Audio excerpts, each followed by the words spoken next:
குக்கே சுப்பிரமணிய கோவில். பாம்புக்கு திதி கொடுக்கும் குக்கே சுப்பிரமணியா கோவில்.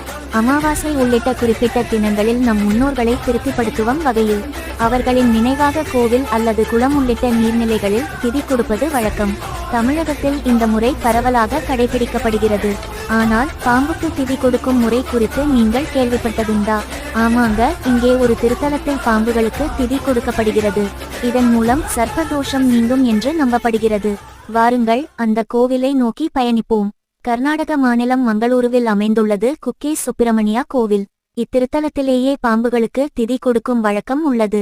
இப்படி திதி கொடுப்பதன் மூலம் முன்னோர் சாபமும் சர்ப்ப என்னும் நாகதோஷமும் நீங்கும் என நம்பிக்கை நிலவுகிறது. சேவல் கொடி வைத்துள்ள இத்தலத்தை ஒட்டி பள்ளுஸ் என்னும் இடத்தில் உள்ள குகையில் சிவபார்வதி அருள்பாலிக்கின்றனர். இத்தலம் குக்ஷி என குறிப்பிடப்பட்டுள்ளது. பின் குக்ஷி மருவி குக்கி சுப்பிரமணியா என மாறி தற்போது குக்கே சுப்பிரமணியா என்ற பெயரில் அழைக்கப்படும்.